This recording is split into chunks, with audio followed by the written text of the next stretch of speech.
guys, Samantha from JSMO Tutorials here, and today I'm going to show you how to create a cute pair of spring themed earrings from polymer clay.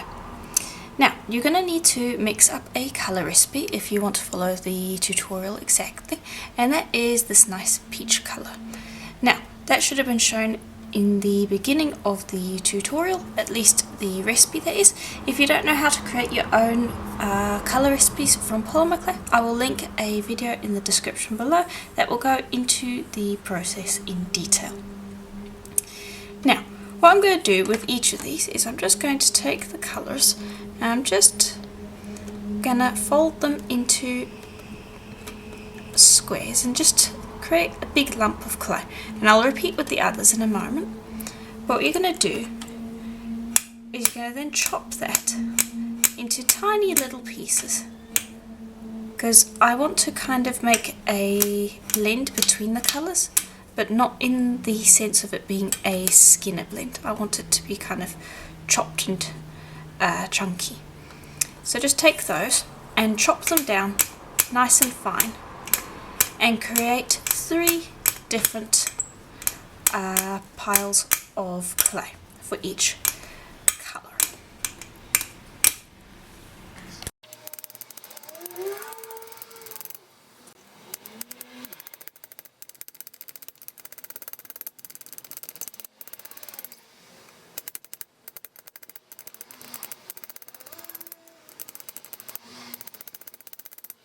Okay, and there we go. Now, what I want to do to just kind of make the transition between the colours a little smoother, so I'm going to separate each of these into 2. One of them I'm going to put to the side over there, and this one I am going to mix with this colour. This one separate into 2 as well, and then mix with this colour. And then put these ones to the side, they will be used in a bit, but these ones you kind of want to go through and chop again to just get the colours mixed together.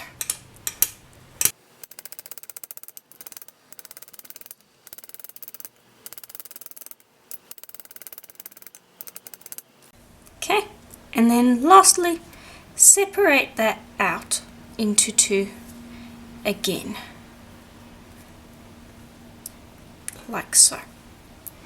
And put the one pile off to the side and take these and mix them together, and again chop that through to mix all the colours together. Okay, and there we go. And press those together like so into kind of a rectangle shape, like so. So we're going to make a semi-cane from this now. Okay, and then you're going to repeat that shape with all of the other piles. You're going to take that and you're going to form it into the same general shape, and then place them on top of each other in the correct order. So this is going to be the middle piece. Then this is going to have the white and orange mixed together. Then just the orange. And honestly, I'm not sure why I decided to chop that one up, but anyway, just realizing that now. There we go. Place that on top. Okay, then just pop that into shape. And then on this side, you'll then go with the green and white mixed together, and then just the plain green. Okay, and there we go. Then you're going to take a roller and just roll along all sides of the piece to get that clay squished together and into one piece.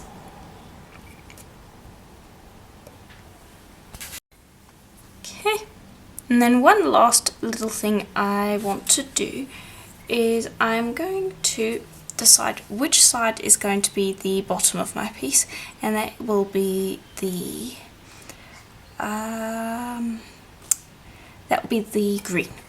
And what I'm going to do is I'm going to take my blade, the blunt side, so be very careful because this is the sharp side. And I am going to press down through the clay like this so that it creates little streaks in the pattern.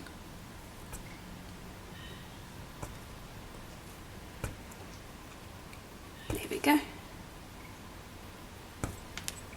Then press that all back together again,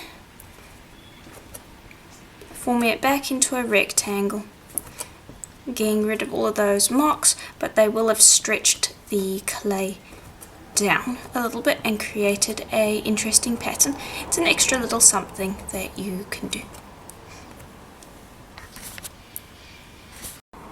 Okay, then I'm going to take that and I'm going to reduce it down and cut it into 3 so that I can get the pattern in here a little smaller than what it is.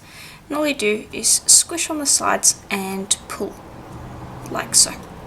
Also, I don't think I mentioned at the beginning of the video what colours I'm using. I have them listed in the colour recipe but for the green I'm using Souffle Sage, and this is Souffle Ecru. I don't think I mentioned that. But there we go, I've just about reduced it down to the correct size, and I'm actually going to cut it in 4. There you can see how that looks. Stack, cut in 4 again,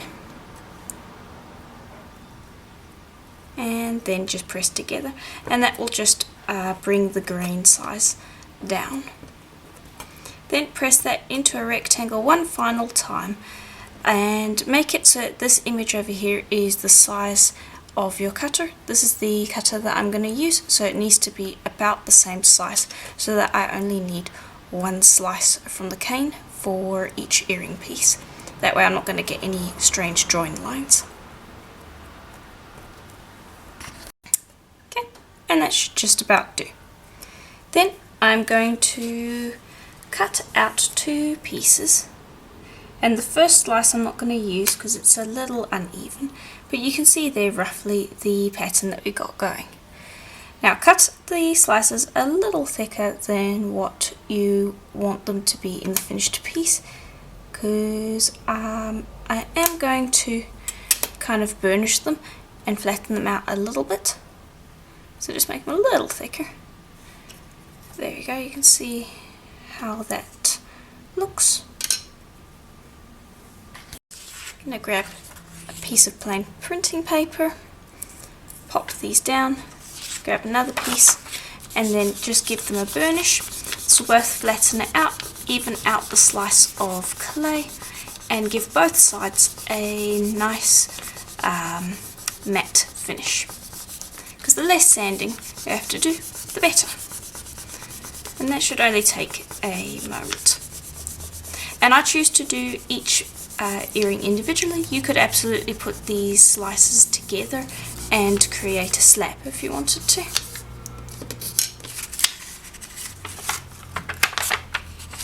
There we go, that should just about do. Get that up and pick that up. Okay, I'm just going to place them down onto a tile. Just bring that over. Just needs to be a tile that I can place into the oven, and just make sure it's nice and clean, and then place these slices down like so. Just give them a gentle burnish down onto the tile so that they stick. Okay, double checking it's going to fit. Yep, that will look good. Okay, and then before I cut them out, I'm actually going to silk screen on a pattern. And I'm going to use this nice lily pattern that I've got on this silk screen here. This is the silk screen. I'll have a link to that in the description below. It's from my Etsy store, Jessima Design. But use any silk screen that you want. But just peel off the backing, like so, and apply. I'm just going to apply it right down here, like so, and just stick that on, give it a good burnish so that it's stuck. Okay, and I only want to get this one pattern here, I don't want to get it over there, so just be careful when doing that. Pop a little bit of paint down, and I'm going to use my finger because it will give me a little more control over where I am placing the paint. Okay, and work quickly, you don't want the paint drying in the silk screen. Okay, then you give it a wash, let it dry, and then repeat the process on the other earring.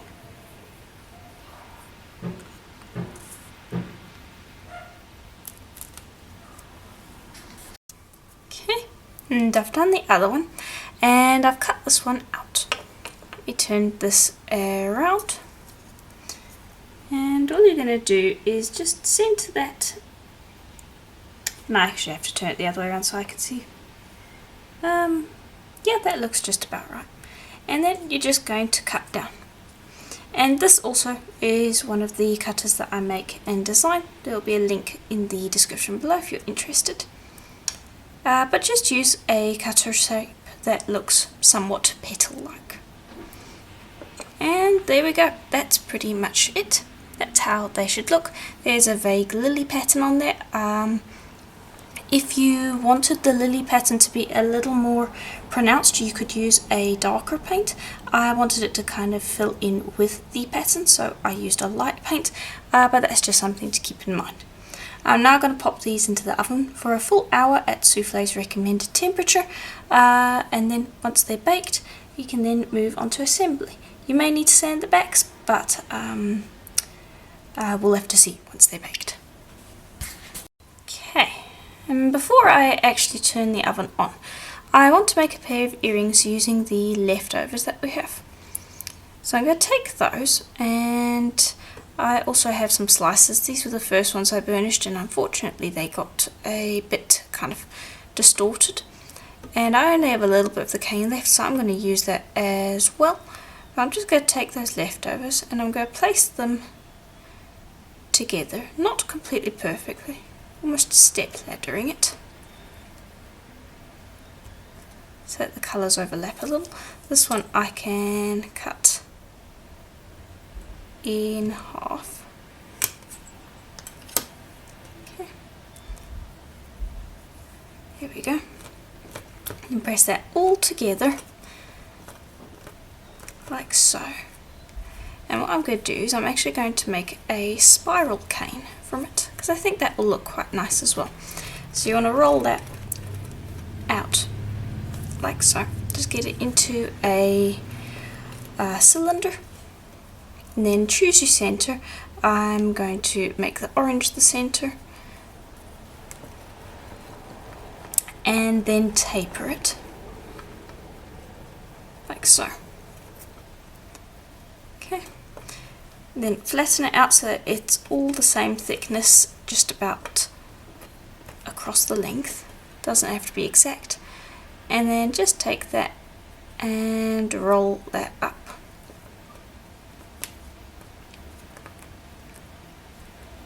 Like so. Okay, then squish that back together because I want this to be a cane. And distortion is encouraged. This is not how you would do it if you were trying to get a very exact image, but in this case it just adds to the effect. There we go. Got that down into a spiral. Okay. And then if I cut that in half, should be able to see how that looks. I'm going to then pop those two together.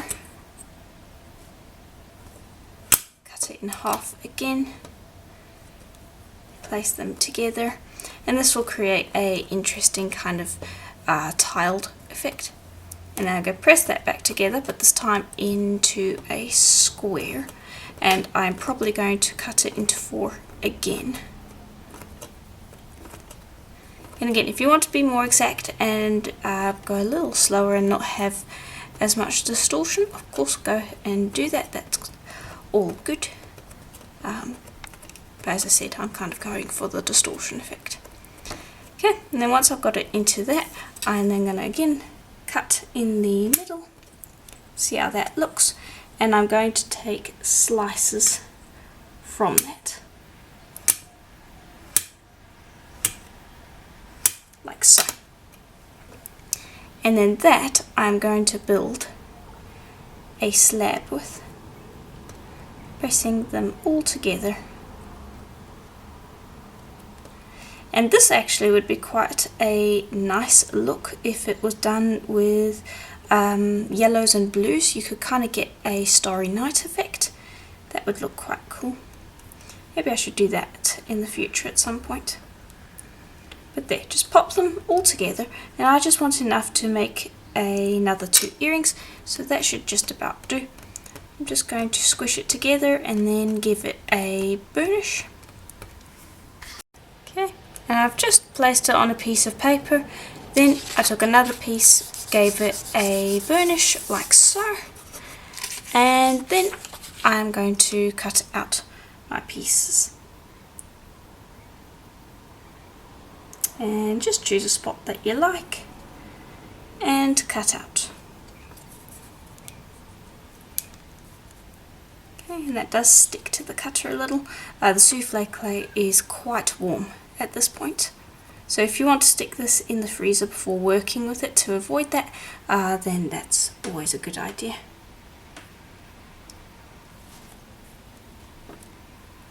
But it should be okay. There we go. As long as it's only the outside that sticks.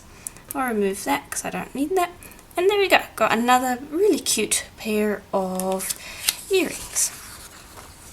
I'm going to pop those into the oven alongside the others, then going to bake those for an hour as I said before, and then we can finish them off. Okay, and here they are out of the oven.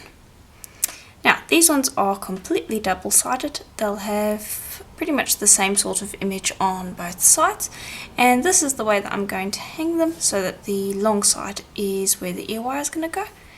And as for these ones, they are also double-sided, but the back is not going to have the little flower on it.